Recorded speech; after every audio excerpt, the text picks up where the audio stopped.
have introduced myself. My name is Cecily Cardew. Cecily Cardew, what a very sweet name. Something tells me that we are going to be great friends. I already like you more than I can say. My first impressions of people are never wrong. How nice of you to like me so much after knowing each other for such a comparatively short amount of time. Pray sit down. I may call you Cecily, may I not? With pleasure. And you will always call me Gwendolyn, won't you? Of course. Then that is all quite settled, is it not? I hope so.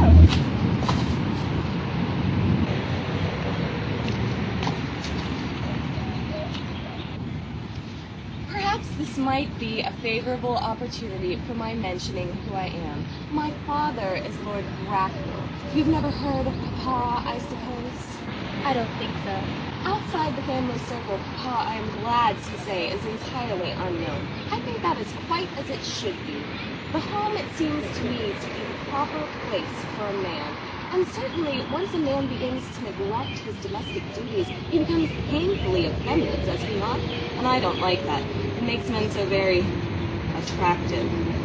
Cecily, Mama, whose views on education are remarkably strict, has brought me up to be extremely short-sighted and is unpersistent. So, do you mind my looking at you through my glasses? Of course, Gwendolyn. I am very fond of being looked at.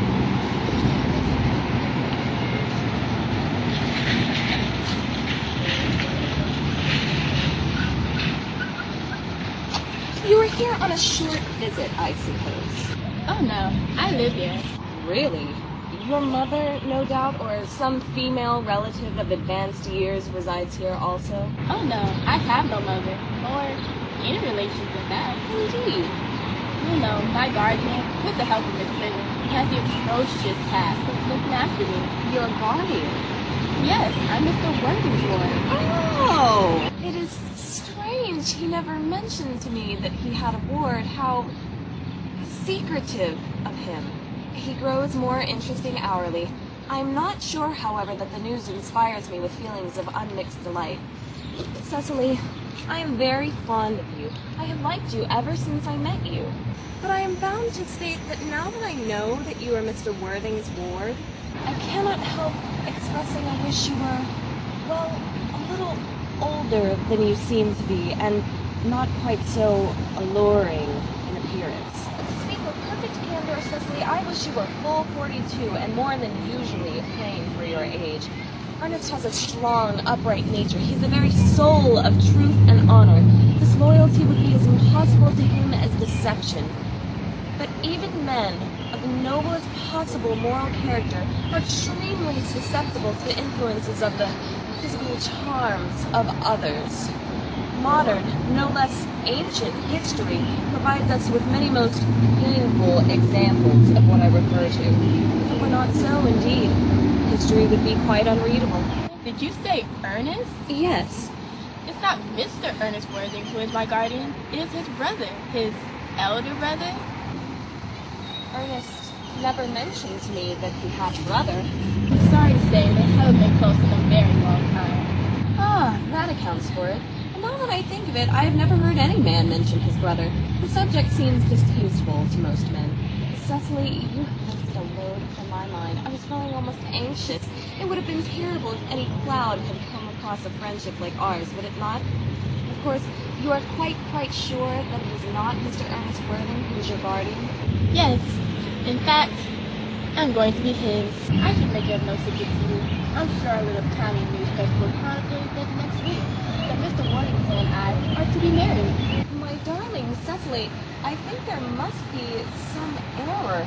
Mr. Ernest Worthing is engaged to me. The announcement will appear in the Morning Post on Saturday at the latest. I'm afraid you're under some sort of misconception. Ernest posted to me exactly 10 minutes ago.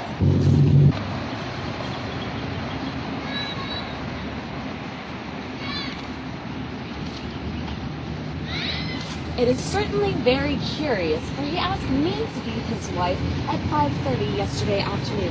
If you care to verify the incident, pray do so.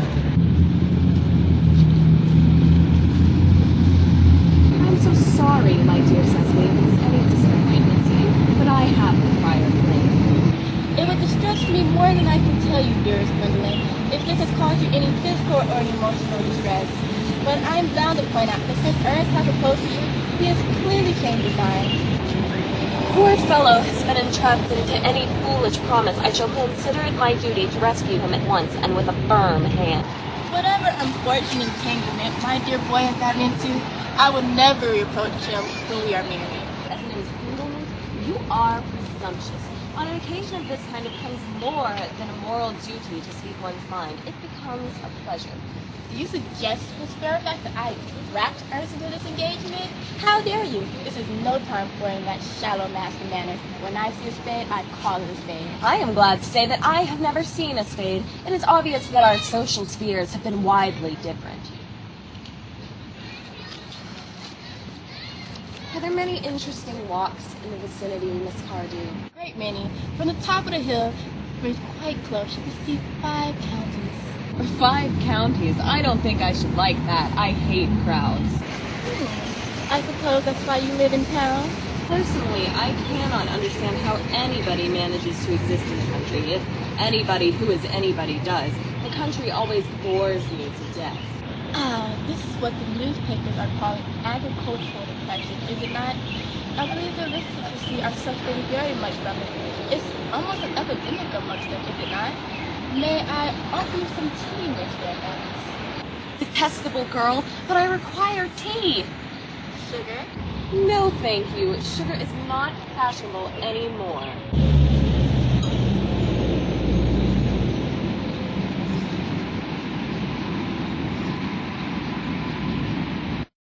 Cake or bread and butter? Bread and butter, please. Cake is rarely seen at the best houses nowadays.